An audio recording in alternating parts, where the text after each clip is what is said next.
Okay, I have seen this construction details of the GIS and comparison with the AIS. Now, the rest of the fifth unit is over voltage protection. The first part is transmission lines, protection of transmission line against direct lightning strokes, ground wires.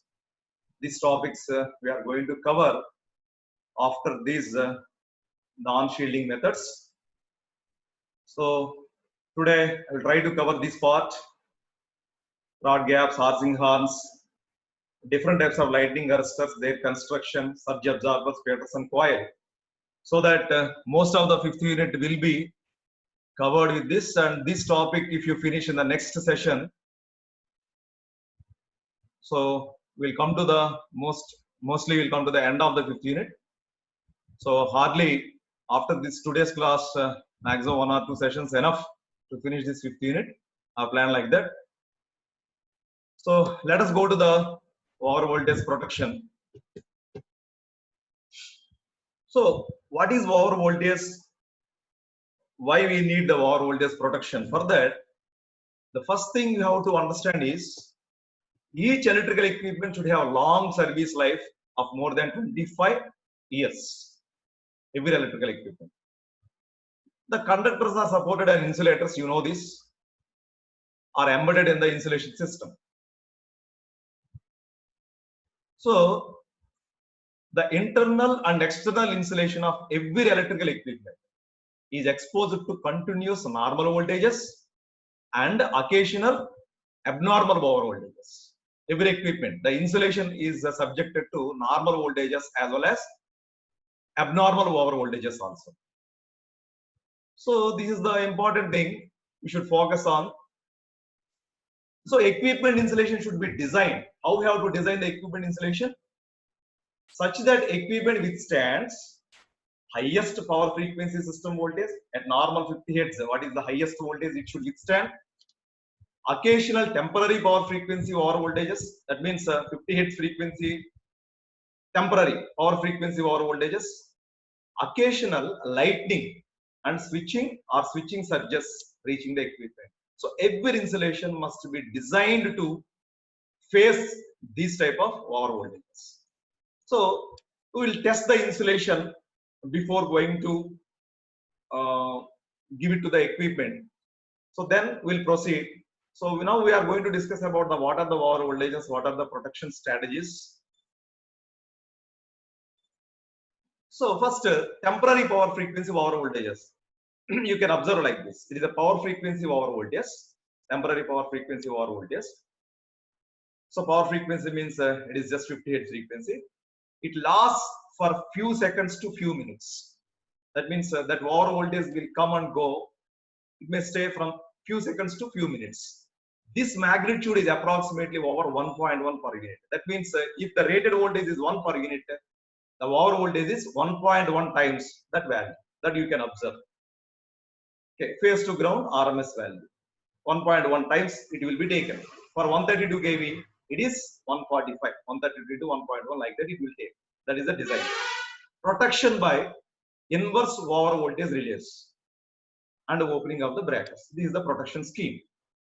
And another scheme is neutral earthing at each voltage level is necessary to avoid the over voltages in healthy phases. That means if a fault occurs in one phase, to avoid the over voltage in the healthy phases, neutral earthing is necessary. Single line to ground faults and RC ground, for all these things, this neutral earthing is necessary. So these are the steps. That means protection schemes.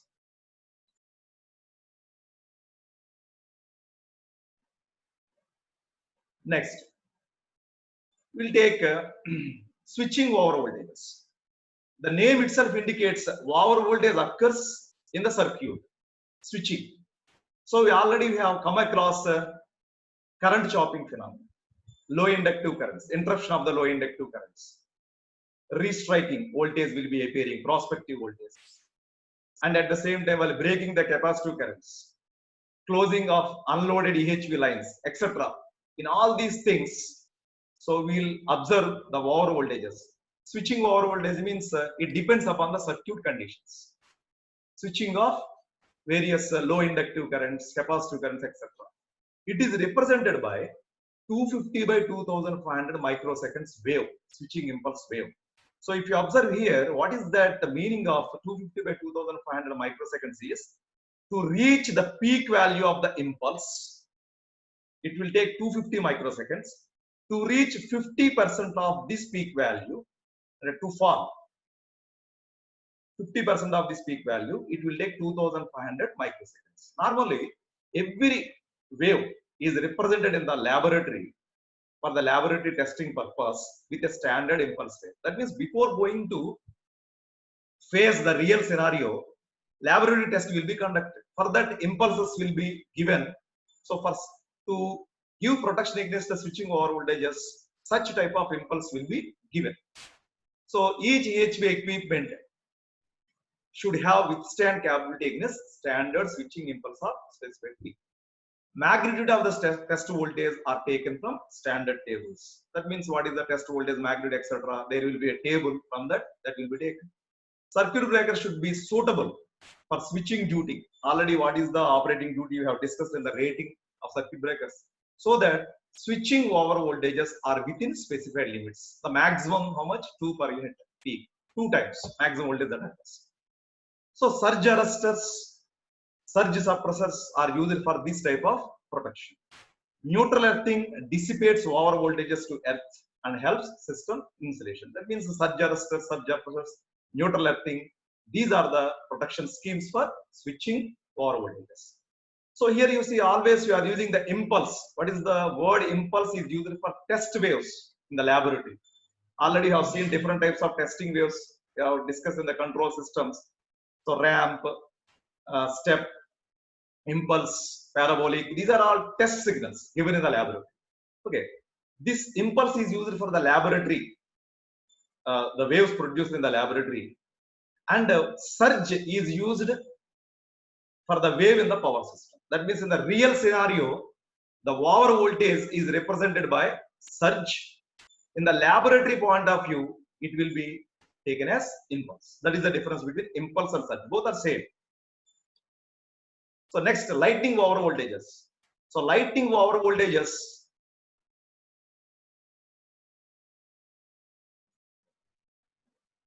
occur due to lightning strokes or discharges in overhead lines, outdoor equipment, surges travel through conductors. These are all lightning over voltages. They are represented by 1.2 by 50 microseconds. Here you see, to reach the peak value of the impulse, it will take 1.2 microseconds. To fall 50% of its peak value, it will take 50 microseconds. If you compare with the switching over voltage, so that is 2000, it will take 2500 microseconds to fall to 50% of the peak value. But here it will take just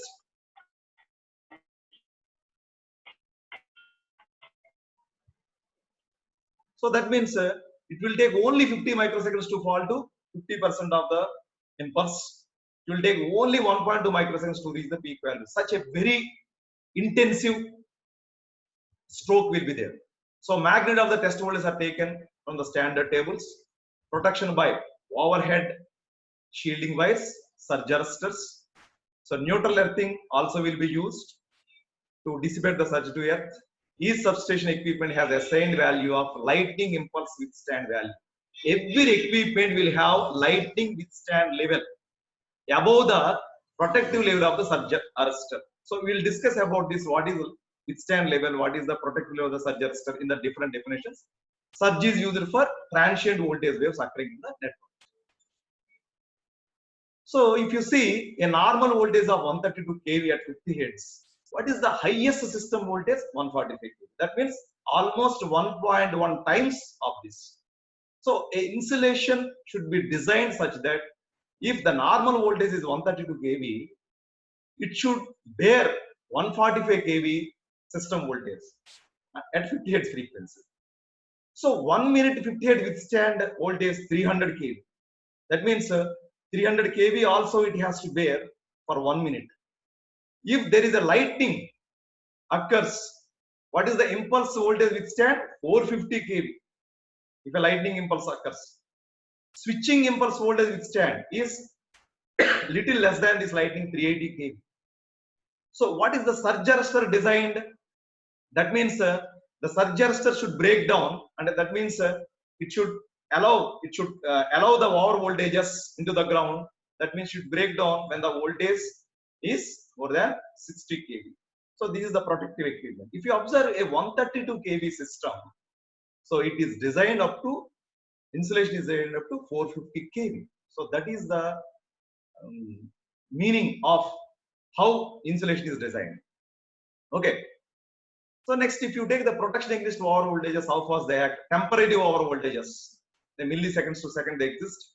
So over voltage protection by relay and circuit breakers in less than 70 milliseconds. 70 milliseconds means around 3.5 cycles. So lightning surge, it is come and go in microseconds. So arrestor, surge arrestor will be used. So how fast? In 1.2 microseconds should be clear. Switching surges, that means it is related to the circuit. So surge arrestor will be used. So that should clear in 100 microseconds.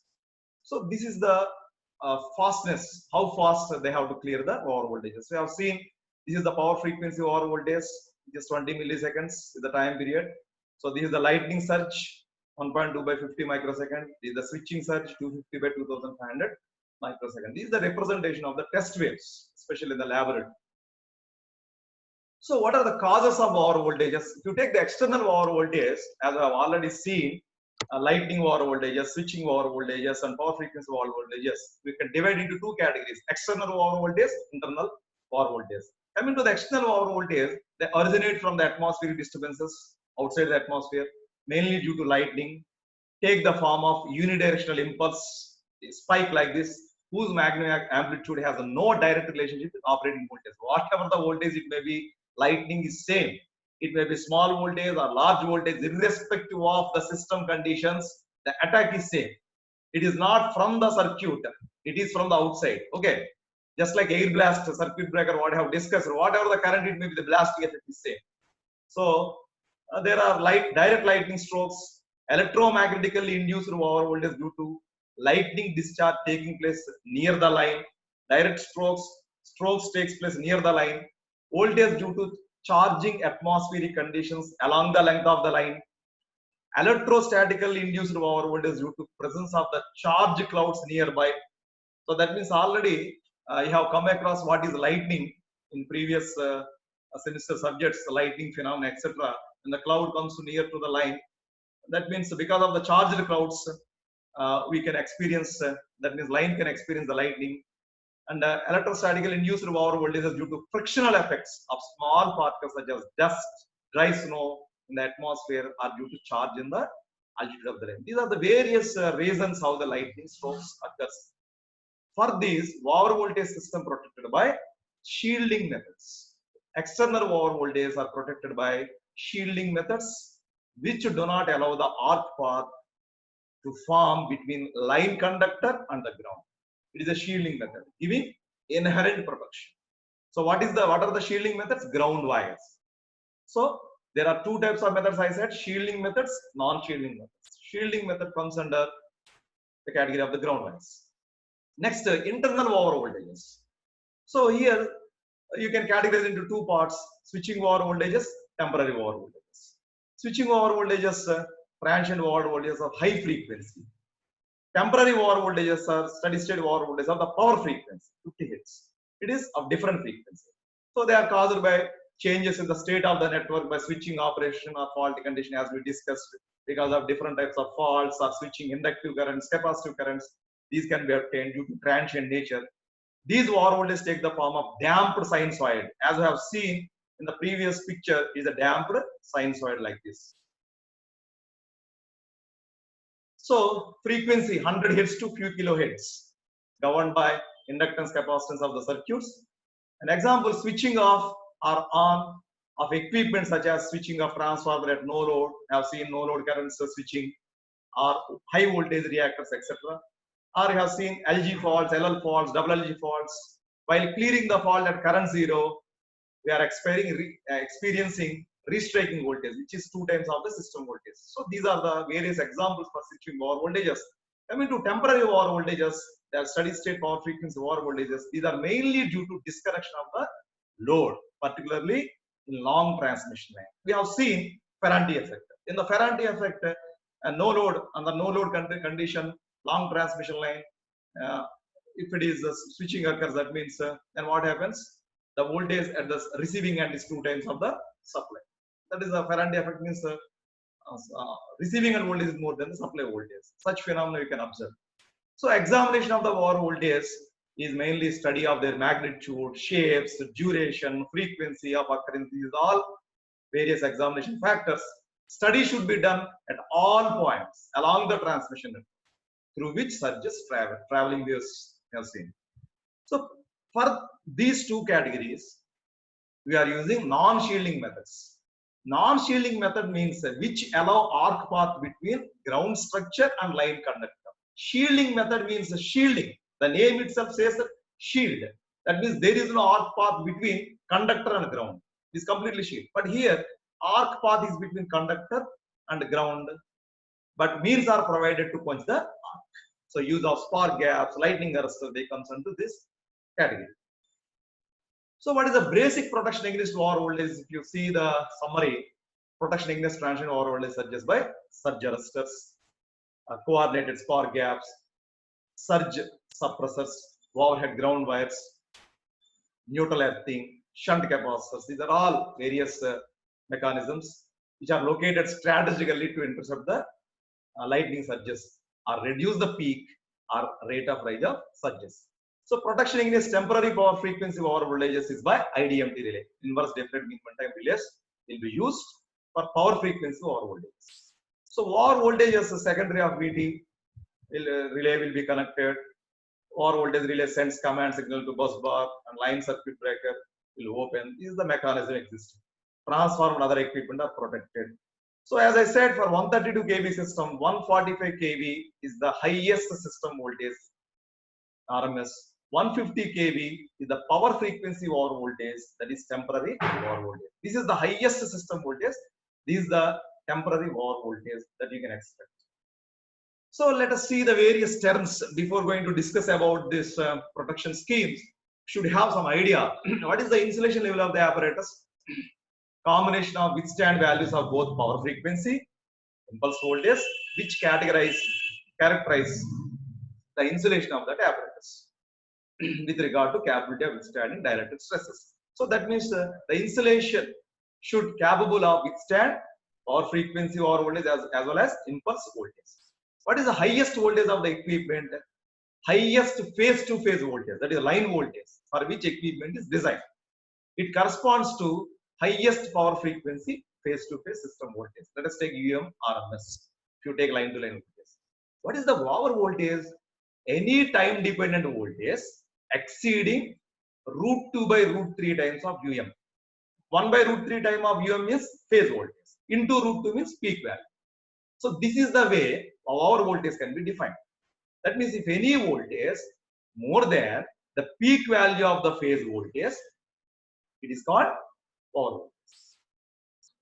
If any voltage is peak value of the line voltage, that means that is also called as power voltage. That is the meaning of the power voltage.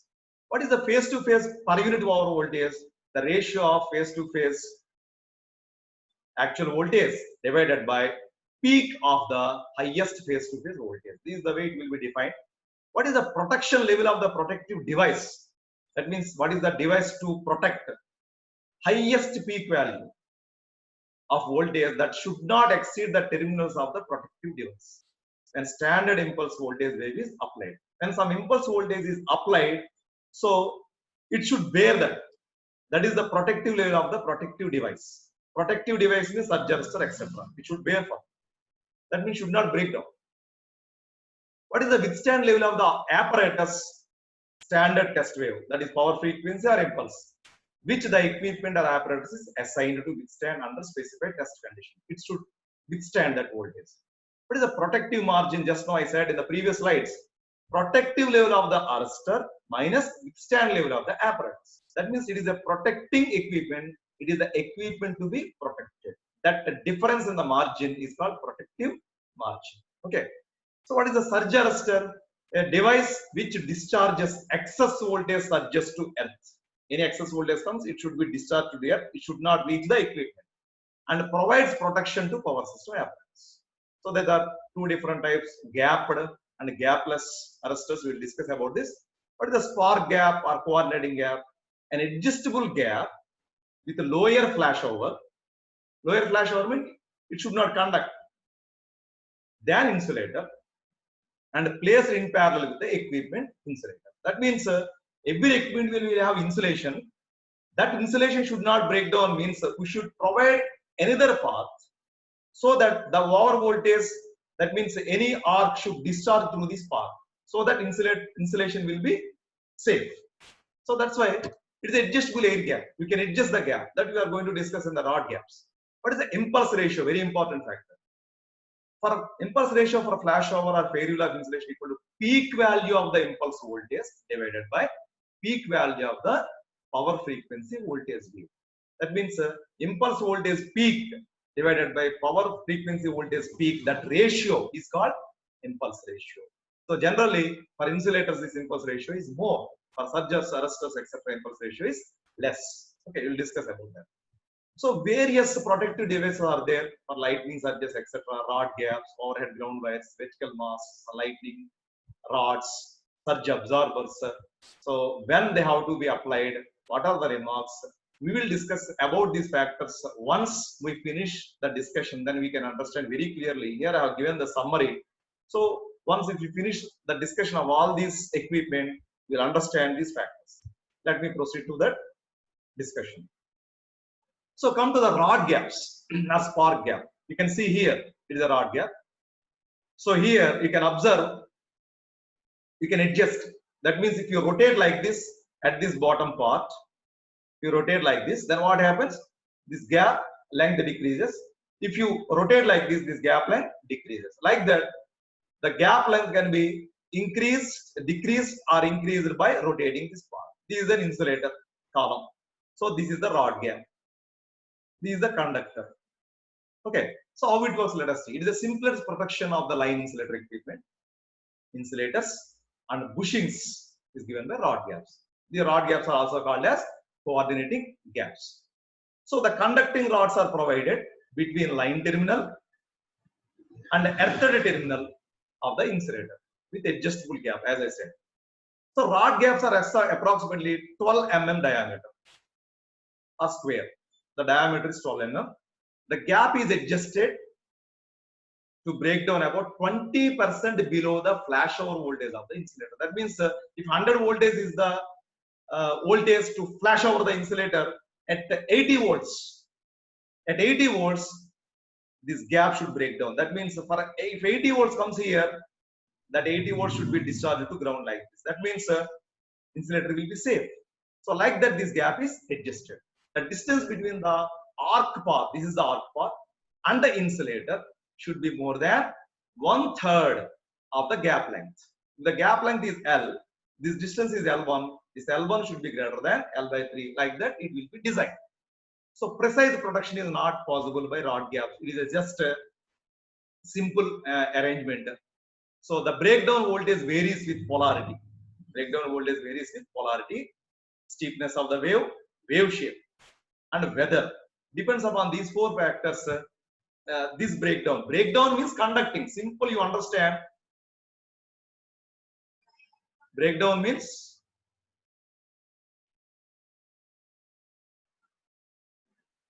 conducting. So that breakdown voltage varies depends upon these factors. So power frequency currents continue to flow even after the high voltage surge has vanished. Even this voltage is vanished, again there is a possibility of the currents flow through this path. Then what happens? It leads to LG fault, line to ground fault. It creates earth fault only to be interrupted by circuit breaker. So operation of the rod gap therefore leads to discontinuity of the supply. So the disadvantage of the gap is low. Advantage of the gap is low cost, easily adjustment on site. For more precise operation, surges are used. As I said, there is a possibility of the, even after the surge is vanished, there is a possibility of the flow of current in this gap Therefore, it leads to LG fault. Okay.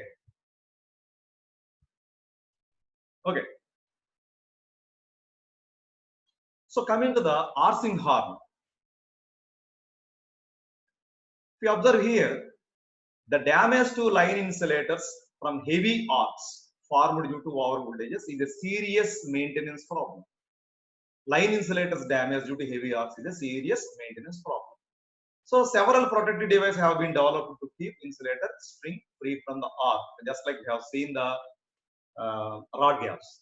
Arcing horn is the one of the protective device. It consists of two horns, you can observe here, attached to the clamp of the line insulator string. This is the line insulator string. Two horns are connected. Horns with a large spread, you can observe here, with a large spread at both at the top of the insulator and at the clamp are required to be effective, both sides. In case of lightning impulse, arc is formed, tends to cascade the string. Normally, if the lightning occurs, what happens? The arc is tends to cascade. That means it will become multiple.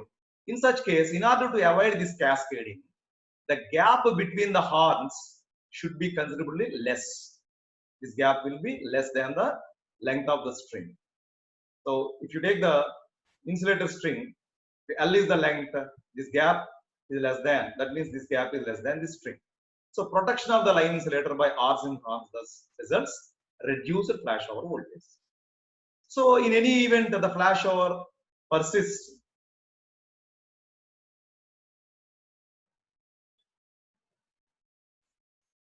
so the flashover persists as a power arc until the line trips out. The protection of the line insulators by arcing horns, especially used in hill areas. Especially this is used in hill areas. The grading ring, when used in conjunction with arcing horn fixed at the top of the insulator string, serves the purpose of arcing shield. Grading ring, already you know what is the grading ring. Along with this arcing horn, it serves the purpose of the arcing shield. In the event of arc forming following a flashover caused by some type of over voltage, arc will usually take the path between horn and the shield. The insulator string will remain clear from the arc. So this is a simple mechanism. So coming to the horn gap, you can see the horn-shaped gap. Horn gap consists of two horn-shaped rods separated by small distance. You see, one end of this horn is connected to the line, and other end is connected to the ground, as shown, with or without series resistance. That means in the ground position, resistance may be connected or may not be connected. A choke is connected between the equipment to be protected, this is the equipment to be protected, and the horn gap. Serves two purposes. This choke serves two purposes. Inductance. Generally, what is the purpose? Steepness of the wave incident on the equipment is reduced. So that is the purpose of inductance. And reflects the voltage surge back to the horn. So whenever a traveling wave, a voltage surge is there, that is reflected back onto the horn. This is the purpose of this choke. Whenever the surge voltage exceeds the breakdown value of the gap, that means gap, when it breaks down, when particular voltage level crosses, this gap break down. That means it conducts. It acts as a conducting bond. So whenever the surge voltage exceeds the breakdown voltage value of the gap, the discharge takes place. That means the discharge takes place like this. And the energy content in the rest part of the wave is bypassed to ground. So then in this process, what will happen? The arc will set up between the gap, okay, which acts like a flexible conductor and rises upwards, as we have seen in the resistance switching like that. What is the arc formed here? That rises upwards under the influence of the electromagnetic forces, thus increasing the length of the arc, which eventually blows up. So that is the mechanism here. So there are two major drawbacks in the horn gap. One is the time of operation of the gap is quite large as compared to modern protective gear. So it takes more time to discharge. If used on isolated neutral, that means neutral is not grounded, the horn gap may constitute vicious kind of arcing ground. That means very serious kind of arcing grounds will be there. We'll discuss about arcing ground in the Peterson coil discussion. For these reasons, horn almost vanished. These horn gaps are almost vanished from the important power lines. So these are the problems with this. So next we'll see the surge absorber. What is the surge absorber? If you observe, it is a device which absorbs the energy contained in the traveling wave. Absorbs the energy contained in the traveling wave. Corona is a means of absorbing the energy in the form of corona loss. You know about the corona in the electrical point of view, absorbing energy in the form of corona loss. Here, if you see, what is this absorber? Short length of the cable between the equipment to be protected, and the overhead line. A short length of the cable is connected that absorbs the energy in the traveling wave because of the high capacitance and low inductance. So if you see between line and equipment, a short length cable is connected, so which has high capacitance and low inductance, which absorbs the energy in the traveling waves. That is one method. Another method is Ferranti absorber. This is Ferranti surge absorber, which consists of air core inductor. This is an air core inductor connected in series with the line,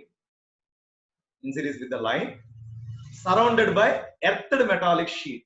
This is the earthed metallic sheet. That means it is earthed, okay, which is called a dissipator. It is called dissipator.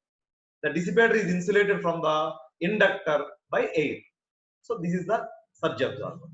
If you see, the surge absorber acts like a air core transformer, whose primary is a low inductance inductor. This is the primary, and this dissipator is acting as a single turn short circuit secondary. So this is primary, this is the secondary. So what is the mechanism? Whenever the traveling wave incident on the surge absorber, part of the energy contained in the wave dissipated as heat due to transformer action and by eddy currents. Because of these two actions, in the form of heat, it will be dissipated.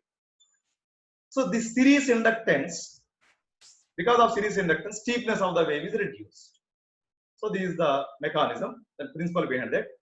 So stress in end turns is reduced by 15% with the help of surge absorbers. So the simple mechanism of the surge absorber, mainly it is used for absorbing energy in the traveling waves. So typical impulse ratios, if you observe, spear gap 1, rod gap 1.623, horn gap 223. So these things you will get in the competitive examinations. So insulators has high impulse ratio. I said what is the impulse ratio definition? Spear gap, why it is 1? Because the gap has uniformly, spear gap, fairly uniformly field and breakdown taking place on field ionization phenomena mainly. Insulators has high impulse ratio, as I said. So this is the impulse ratio of each one. So we will discuss about the Peterson coil. So before going to discuss about the Peterson coil, one should know about the Arsing ground. I will finish this Arsing ground in 1 or 2 minutes. Then this meeting will be ended. Then we'll continue the session. What is Arsing ground? I think you come across these Arsing grounds in the faults. Definition of the Arsing ground is a surge which is produced if the neutral is not connected to earth. Ungrounded neutral systems, Arsing grounds phenomena you can observe. Phenomena of the Arsing ground occurs in the ungrounded three-phase system because of the flow of capacitive currents. You know, the capacitive current is the current. This is the stray capacitor, distributed capacitance. The current that is flow between conductors when the voltage is applied to it. So this is the capacitive current normally. Okay. So the voltage across the capacitor is known as phase voltage. You know that between line and ground. Okay. So it's a stray capacitance. So during fault, what happens? Voltage across the capacitance reduces to 0. Because the fault occurs, the short circuit, voltage across that particular line capacitance is 0 in the faulted phase. While other two phases, the voltage is increased by factor √3 times. Voltage on the faulty phase becomes 0. Other two phases, the voltage becomes √3 times. This is the problem with the ungrounded neutral. So in a three-phase line, Each phase has a capacitance on the earth. When the fault occurs, what happens on any of the phase? Then the capacitive fault current flows to the ground. Like this, the capacitive fault current flows to the ground. If the fault current exceeds 4 to 5 amperes, then it is sufficient to maintain the arc in the ionized path of the fault, even though the fault is cleared. Even though this fault is cleared, this capacitive current, it is 4 to 5 amperes, it flow like this. It goes, because it is grounded, it goes to the ground to line, it goes like this. That means even though the fault is cleared, this fault is maintained because of this capacitive current. That is called RC ground. So with the formation of the arc, voltage across the, it becomes zero. Therefore, arc is extinguished. But the potential of the fault current restored due to which the formation of a second arc takes place. This phenomena of intermitting the arcing is called arcing ground. So we'll discuss about the Peterson coil in the next session. Please join.